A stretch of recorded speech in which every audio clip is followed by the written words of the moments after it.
It's pretty good. The Raptors win 107-104 against the Houston Rockets with Fred VanVleet back in town to see his commemoration video, celebration video, return video, but not as a playing member of the Houston Rockets. Pretty good game, and one wherein the Raptors not technically new look starting lineup because I don't think the starting lineup will change with Olynyk or Abaji back in tow, or now I guess in tow recently. And we have RJ, Scotty, Jakob, Gary quickly.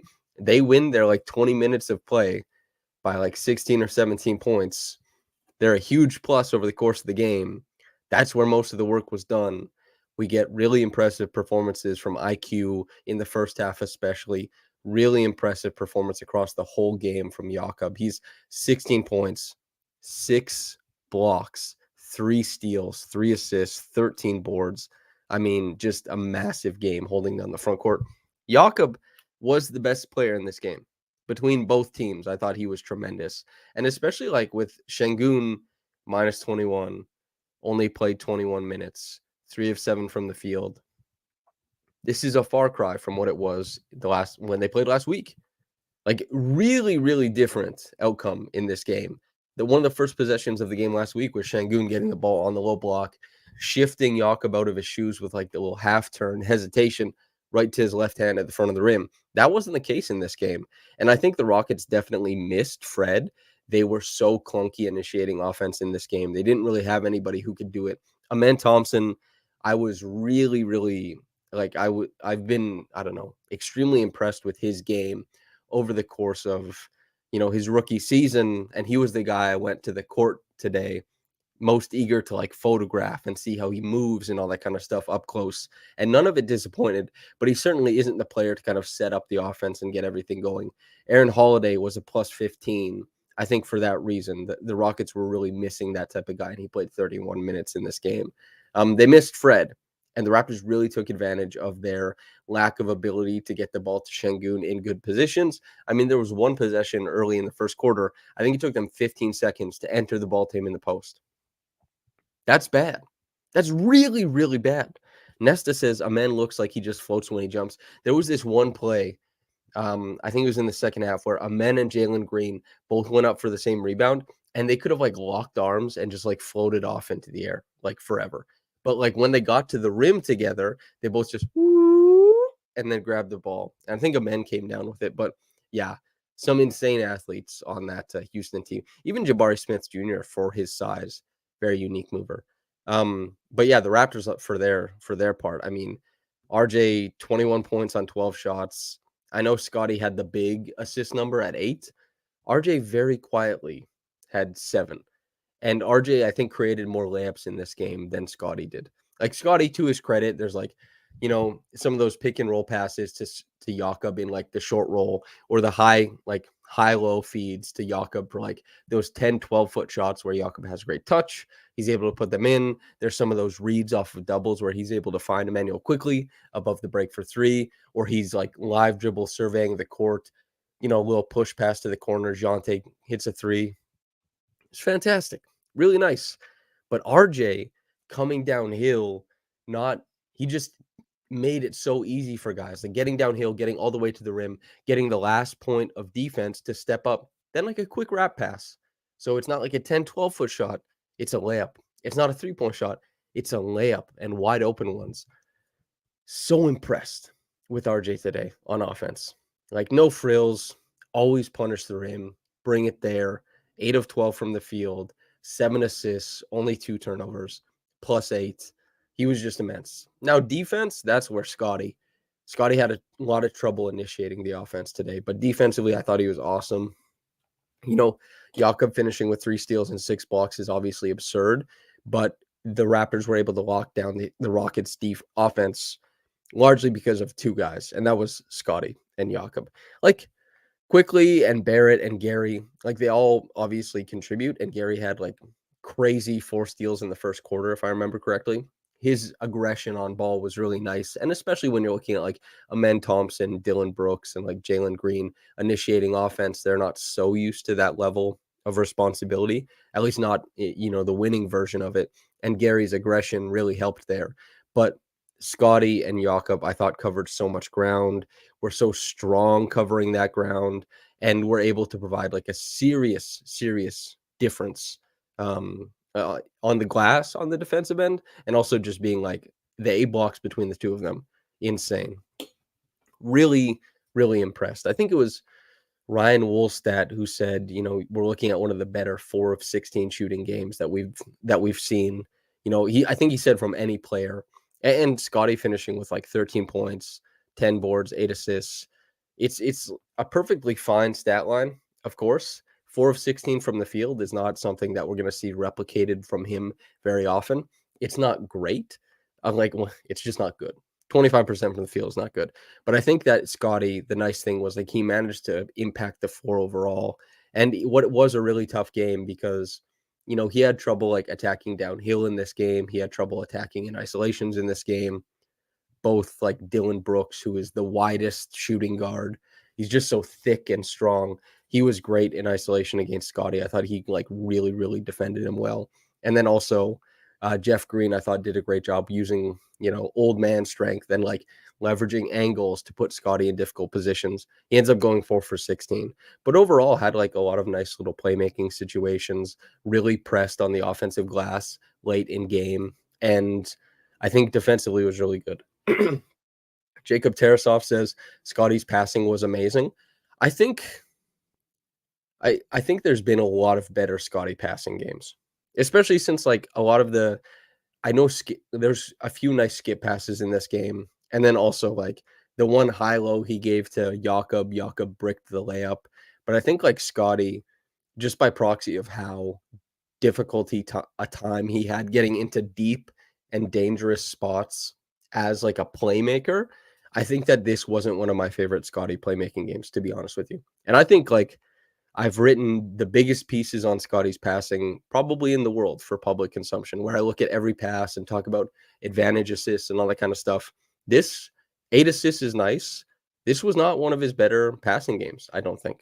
Like honestly, I love 8 assists to 1 turnover, but he's definitely had games where he creates way easier looks. I'm looking forward to the adjustments he makes out of this one. And quickly, again, like this is something Darko talked about. Sorry, this is something Darko talked about how the change in defensive approach really affected how the Raptors were adjusting and really affected how the Raptors were scoring on offense. And I think the biggest difference was Emmanuel quickly in the first half versus the second half, where the switching that the Rockets went to was able to stagnate what the Raptors were doing. And obviously Darko had some thoughts on, you know, being quicker, making quicker decisions against a switch, how there's new avenues for cutting that open up and all that kind of stuff. And yeah, quickly did slow down, but I loved the start of this game where we were watching Emmanuel quickly kind of get downhill repeatedly. The Rockets were playing like drop defense, or they were playing like up to touch even. And I think that quickly got the angle, got the edge a lot, and took it downhill. That was great. And then when they played a little bit more conservative, he's a guy who likes to pull up going to his right. As odd as that is for a right-handed shooter, for a guy who doesn't pull up going left, he was able to make like a pull-up 3 going right. He was able to shape to what Scotty was doing when he got that attention. All great things. And when they started switching, I think that that was really nice. Like a really good adjustment that the Rockets made and quickly struggled with it thereafter.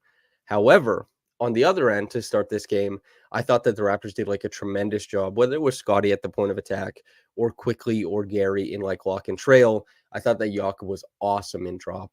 That, there were a couple plays like from a man or from Jalen Green, particularly the one where Jalen went left, snaked against the pick and roll, went all the way to the rim, like went shoulder against Jakob, twisted back and banked it in. That's a tough shot.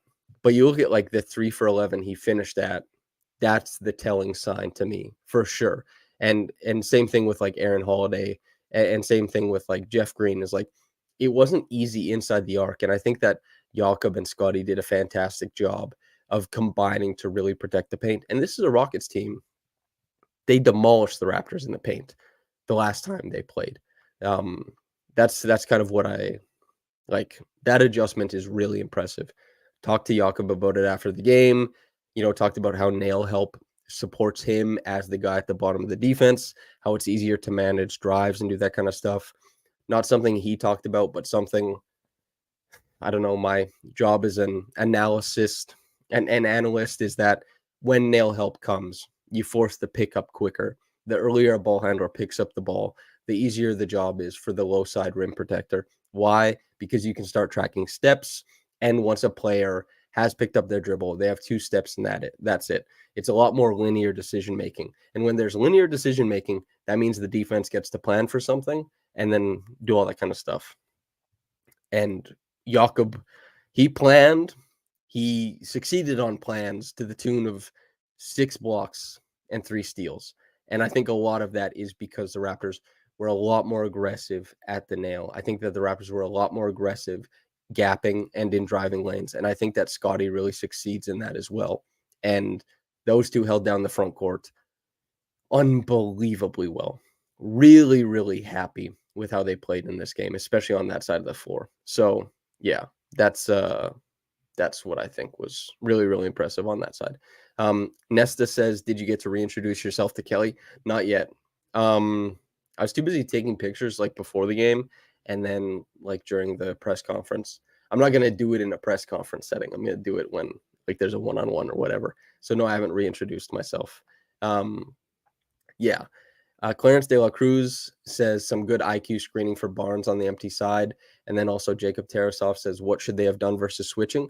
This was something I asked Darko about as far as, when you have a team switching some of IQ's actions, does it behoove the Raptors to go to more of those IQ plus Scotty actions? Because Scotty, in theory, should have an advantage against the switch, especially if it's coming from IQ's man. A lot of the time, that can enable not only him to get downhill if they bring no help, but if they double, a lot of times they'll be doubling off of IQ's man, right? And that equals more open threes. Everybody and their mom wants more volume from downtown for Manuel Quickly. An easy way to do it is to put him in more two-man actions with Scotty. I think that that's something they should have been doing a little bit more often, Jacob. And I think that I can't say that Darko said that explicitly because I asked about it. So it's a leading question of sorts. But he did say that he wants to have that happening more often. But that was just in general. I can't say for sure as far as is that what he's saying fixes the switching?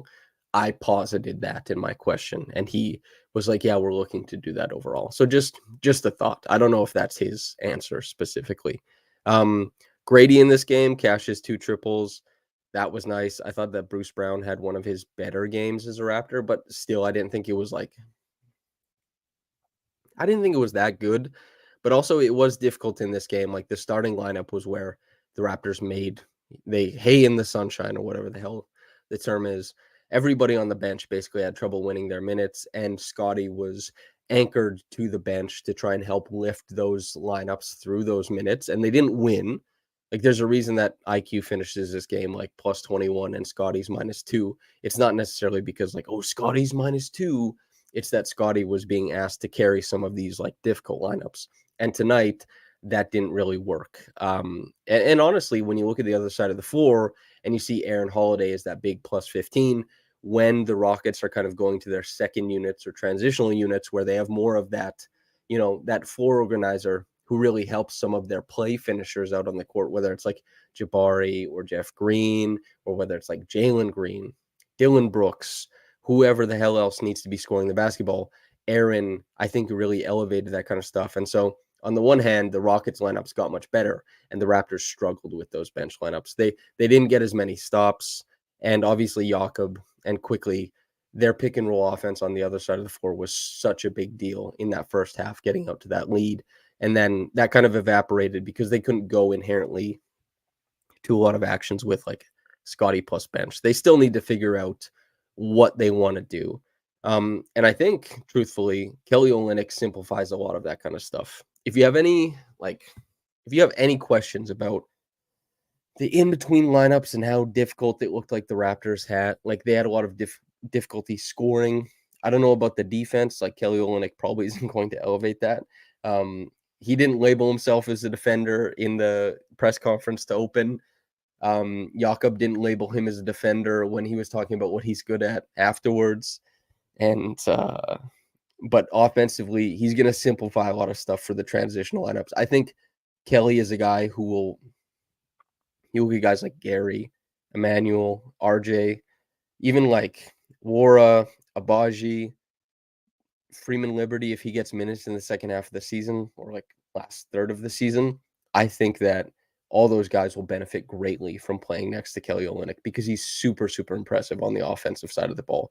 Really like a tremendous connector, a guy who can play finish, a guy who's shooting helps open up lanes for everybody else, and a guy who's passing is one of the best, if not the best guy, coming off of the bench in a front court as far as passers in the NBA. Prompts help says, quote, I can see Kelly being the new drought buster, end quote. Yeah, I think that's a really great insight that Kelly is a guy who can move the Raptors through so many advantageous offensive lineups that they're able to kind of like resist and paper over a lot of those droughts. I think that RJ has been that guy to some degree for the Raptors because he is a guy who just like has put so much pressure on the rim. It's so easy as a big man like Jakob to just shape to the dunker spot if RJ is crashing. And like RJ has been able to make the laydown. If he doesn't make the laydown, you'll have an opportunity for an offensive rebound. If the whole team collapses and the guy from the weak side corner pinches in on Jakob, for example, RJ can make that skip to the corner. RJ has been able to, when the Raptors are really struggling offensively, just kind of like, if it's an empty side pick and roll, if it's a blade cut, if it's pinch post, if it's a dribble handoff, whatever the hell it has to be, he's been able to like put the axe to the grindstone, get downhill, shake something up, make something happen. And I think that the Raptors will have more diversity in their offense with Kelly there. And Abaji, I think, something Masai had said in the corridors of the Scotiabank Arena was that like, Abaji like defends the hell out of the basketball. And that's my expectation too. I think that that's the thing he brings initially. I think if he shoots the ball well, it'll be super easy to slide him into lineups because I think he's going to elevate their point of attack defense right away, and he just has to justify his place on offense by doing that. And we'll see what happens. I'm not exactly sure how it shakes out. Kelly's path to minutes is very easy, very simple. Abaji has a couple guys he has to leapfrog. Abaji definitely the organization is giving him a vote of confidence, certainly, but he still has to come out and make some shots. And like as far as the tape on Abaji, like there's not a ton of creation off the bounce or anything like that. Maybe he has plans for himself to do more. He said so today that like he thinks he can show more. He thinks he can do more, but he wasn't like he didn't have a super big sell on like there's so many things I can do, and neither did like I think Kelly was asked if he was at practices or all that kind of stuff. If when you play with Abaji, what do you think he can show? And he was just kind of like, well, he can do a lot of, he's like a jack of all trades. He can do a few different things. And he didn't really say like, oh no, he should have more of the ball to try some stuff out. Like he'll have more pop or anything like that. Sometimes you'll hear players like go to bat for other guys like that. Abaji, we need to see things that aren't currently on the tape. And that doesn't mean they're not there. That certainly doesn't mean they're not there. They could be existing on the practice tape. They could be existing elsewhere. We just need to see those things kind of start to show up. And the hope is that Abaji, that stuff starts showing up. What has shown up and what will continue to show up is the point of attack defense, which I think is impressive. And I asked Arco about it before the game, and he mentioned like, we're going to try and see that. Play on ones, twos, threes, fours. They're just going to try and throw them in a bunch of different defensive packages and see how that shakes out. Like I was saying before I started talking about, I guess, the new guys, Bruce Brown, 5 of 13 in this game, 11 points, 3 rebounds.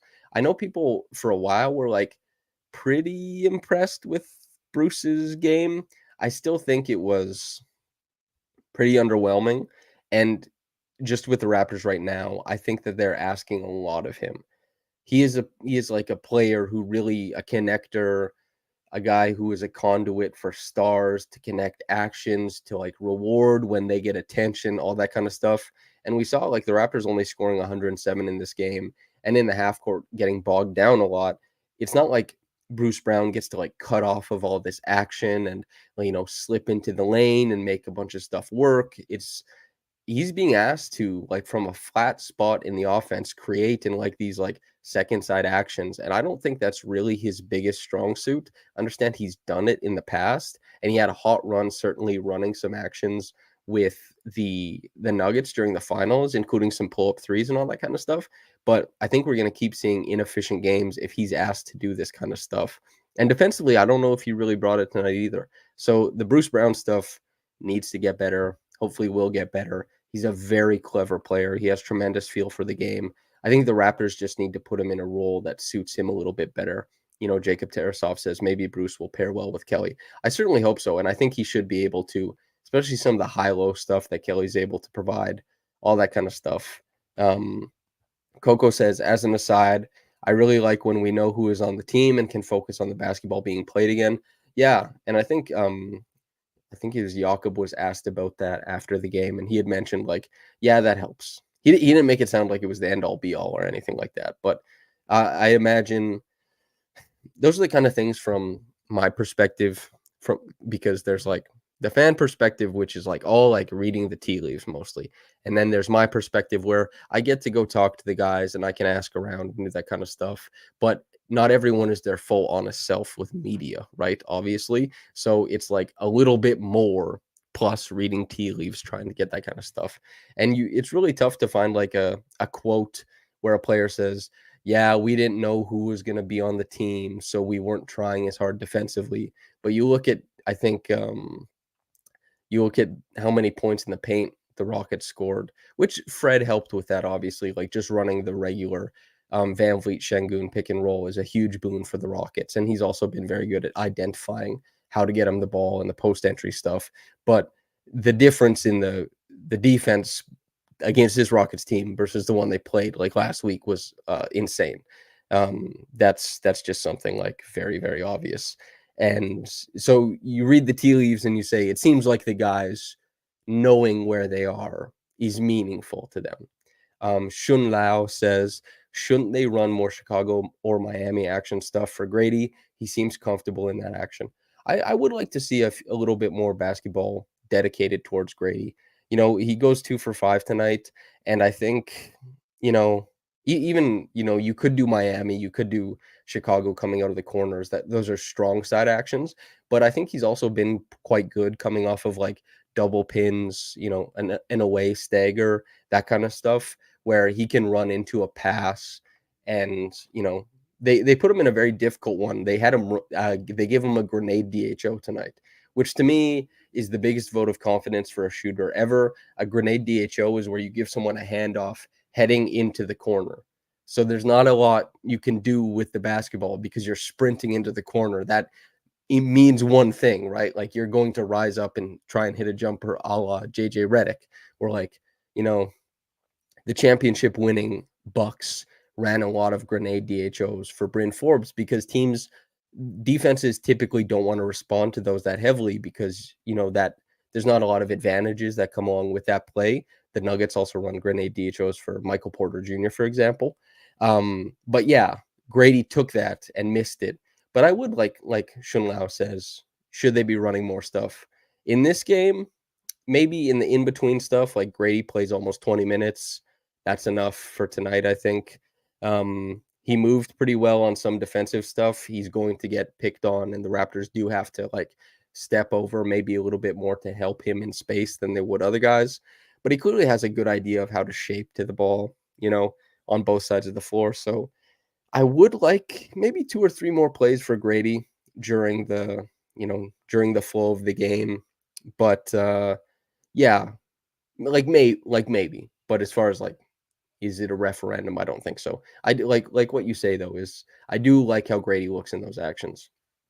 Turning it downhill, he does look good, especially, I've talked about this before, but if the weak side defense doesn't start pinching over into the lane, Grady looks really, really comfortable. He has a pretty good sense of like how his lock and trail defenders guarding him. He has a really good read on the dropping defender in those actions, like how much they're going to give to him, how if they're backpedaling, the cut that's coming from the dunker or the cut that's coming from the weak side or the strong side corner with him. That kind of stuff I think is really impressive from Grady. And those types of things will end up paying off a lot more in future actions, especially once his gravity and I guess the respect that's given to him as a shooter kind of upgrades over time as his shot becomes more of a vaunted and respected thing. But 2 of 5 in this game, 40% from 3, 40% overall. It's over the last 11 or 12 games. I think he's shooting like 45% or something like that. Yeah. Jacob Tarasov says Alvin did a good job pointing out how Grady's movement and sprinting through actions opened up space for others.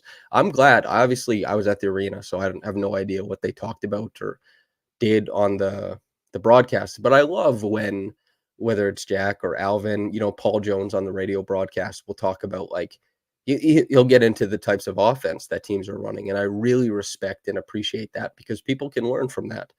So I'm really glad, Jacob, that Alvin was doing that on the broadcast. If you want to really deep dive, just type in like Grady Dick Raptors Republic, and I have a couple video essays where I go through, how he moves the defense, why it's important, stuff like that. And they might, just given that I have more time than Alvin would on a live broadcast, you might even get more out of that to self plug. But hell yeah, Alvin, I love when the commentators, especially the color guys, take time, because play by play is really tough to do that. But the color guys take time to kind of build that stuff out. That's wonderful. Jonte, Canada triple, shared the elevator with him on the way up.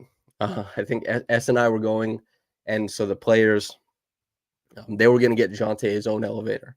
And Jonte said, no, I'll share the elevator. S, said man of the people. We all had a good chuckle about it. But Jonte, I think a game where, almost 11 minutes played in this game, canned the corner three where, Scotty was coming up, comes off a screen, sees the defense kind of pinching into him. I think it was a lefty live dribble, push pass out to him, and really like right on the money, right in the seams, cash the triple. This wasn't the biggest game for Jonte, and you wonder what Jonte's role kind of looks like going forward with Kelly. I wonder, honestly, if we get some, just because like Jakob can pass, and I know they've been they're not playing like Jonte and Jakob together really, but like Jonte can pass, Jakob can pass, Kelly can pass. I wonder if Kelly and Jonte get minutes together. I do wonder about that. I think that there could be some really interesting stuff where Jonte is playing more of like the 5 and Kelly's playing more of the 4.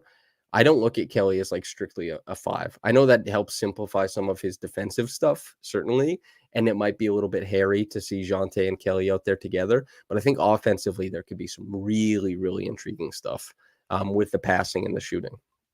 It's just my hope, because my hope, obviously, the Raptors win this game tonight. They're not going to win all the games going forward. And I think everybody with like Grady playing 20 minutes, you want Scotty in a game where he doesn't shoot well to still get a bunch of reps and to still try out a bunch of things. The Raptors are not only trying to win games, they're trying to play like interesting basketball. There is a shift now in the organization that like, getting certain types of reps that aren't rewarding in the points per possession might be more meaningful than like winning, a 5-minute stretch by 2 points, you lose it by 4, but a guy got like 6 more game reps. That could be more meaningful. That could be better. That's yeah, I think that kind of stuff is worthwhile. But yeah, Wara came in for 7 minutes. Didn't go well for him, but that's fine. He's played well enough in other games. He should get another crack at stuff. But yeah, this game, I summed it up in a tweet. I'll sum it up here. I think that Jakob was the best player on the floor tonight. He really was tremendous. He rewarded. There's so many like intermediate passes that are being made, like Scotty passing to Jakob like 14 feet away, where he takes one dribble, turns, and hits like an 11 to 9 foot shot. He makes it look easy. That's not an easy shot. And that's a really wonderful release valve to have. And that's something he can do. Shaping to drives, making sure he opens up passing windows. And, kudos to RJ and Scotty for hitting them, but really kudos to Pirtle for being in them. And then also as a screener, opening up space for Scotty, for RJ, for quickly, especially above all else.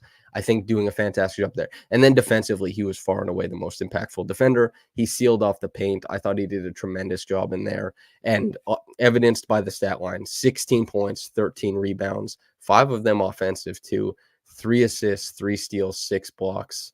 I thought he was tremendous. And he really held down the Raptors tonight. RJ with such a quiet 21, 7, and 5, but that's been his way since coming to Toronto. He had the one big blow up game against the Warriors, if I'm remembering correctly. I think he had 36 or 37 points. Tremendous.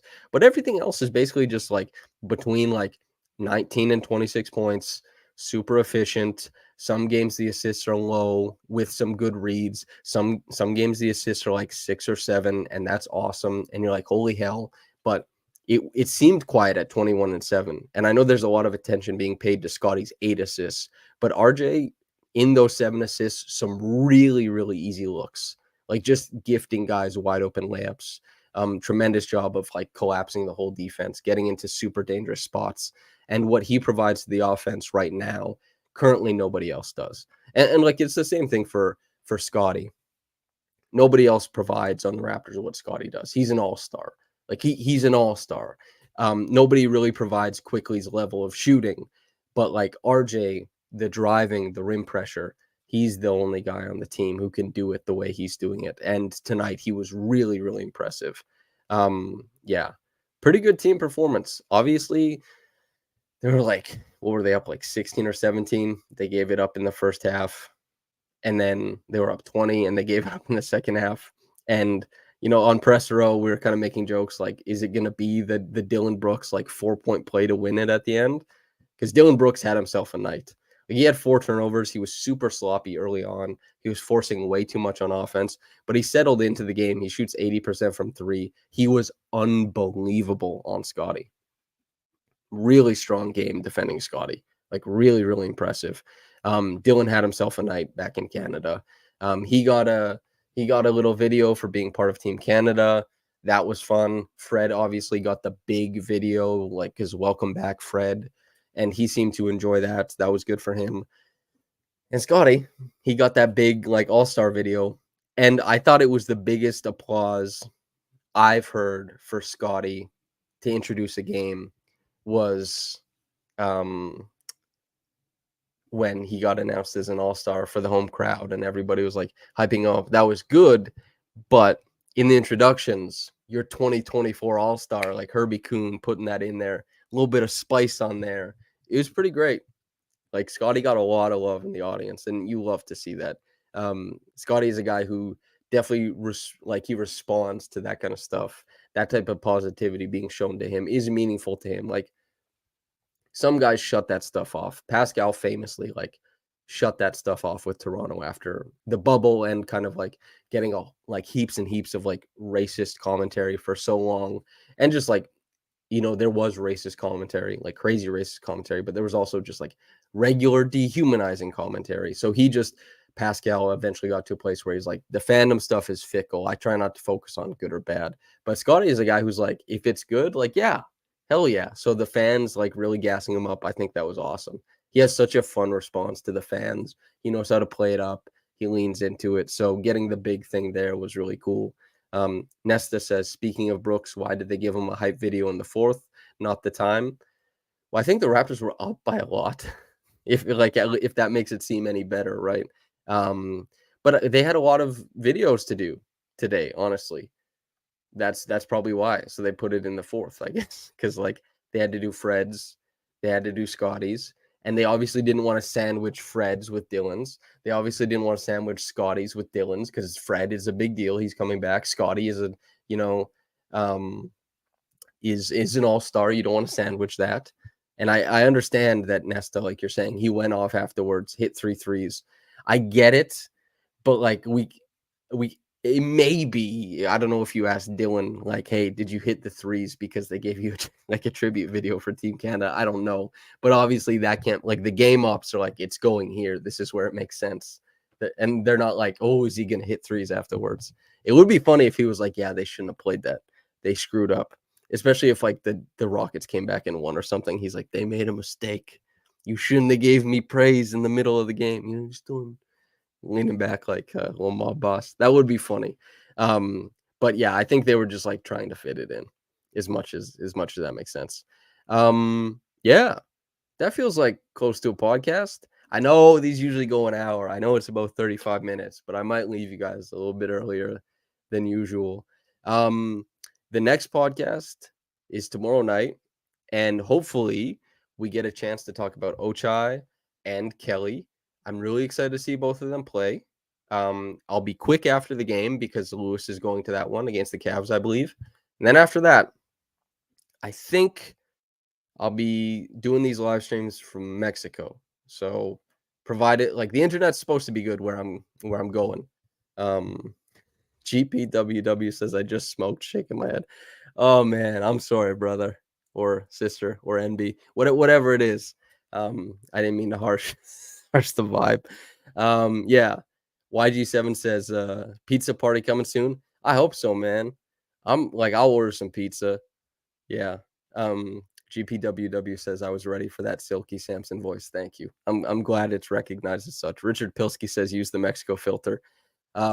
Yeah, that would be a really funny bit. Coco says, will you be with Trey for the Mexico ones? For a portion, actually, I don't know if it's because of the All-Star break. Myself, Joshua Codanera, Goose, and Trey will all do a little bit of podcasting from Mexico. Although they might not be post-game podcasts, just based on when they'll be there. It might be, I don't know, like a weekly podcast type deal. It might not even be a stream. I don't know. But anyway, I'll be talking to y'all over the next couple days and certainly tomorrow night. And you won't have to wait till midnight to hear me hop on. It'll be right after the game with the insights and, as GPWW says, the silky Samson voice. Yeah, thank you to everybody for listening. Thanks for letting me go a little bit shorter tonight. Yeah. And once again, actually, thank you to everybody who came out to the Raptors Republic live show. That kind of stuff is really cool from the fact that it shows community support. Being a person who, a lot of your work is kind of like observed and consumed online, having it kind of grounded in the real world is really nice and really cool. And also those types of events for Raptors Republic just help, like, it's like a fundraiser, honestly, for an independent company like RR, who is trying to, Bell just laid off like 1,000 people, right? Yahoo Sports folded, Sports Illustrated folded. Raptors Republic is still trying to keep going while also not paying people like slave wages or being like, exploitative in an industry that really is that. So those types of things are really cool. Thank you to everybody who came out. And at the end of the podcast, of course, if you'd like to subscribe to raptorsrepublic.com and have the means, God bless. That's incredible. It's a subscription base is basically what lets us do the work that we like to do and the work that I think we're known for. And the free stuff, you can like the video while you're here. It's free. It supports the podcast and it helps spread it to other people via the algorithm. And you can subscribe to the YouTube channel if you so please. YG7 says slaves never got wages. Get this. A lot of people in sports media don't get wages for their work. It's called an internship. Of course, I'll say this much. I don't want to get into the slave comparisons. Anyway, I was using a turn of phrase, which, as you point out, YG7, perhaps I shouldn't be. I think that's a good place to start. Exploitative wages, I should say. Exploitative internships. I shouldn't be using the other word as a shorthand. But you say you're messing with me, but I actually see the wisdom in that. Yeah. Thank you to everybody very much for listening. People on the podcast apps, I hope you enjoyed this on your walk or whatever the hell else you're doing. Thanks for listening. People in the live chat, thank you for always being kind, insightful, engaging, and making this way easier at this time of night. All right, everybody, whether you got into this in the morning or at night, have a blessed day and goodbye.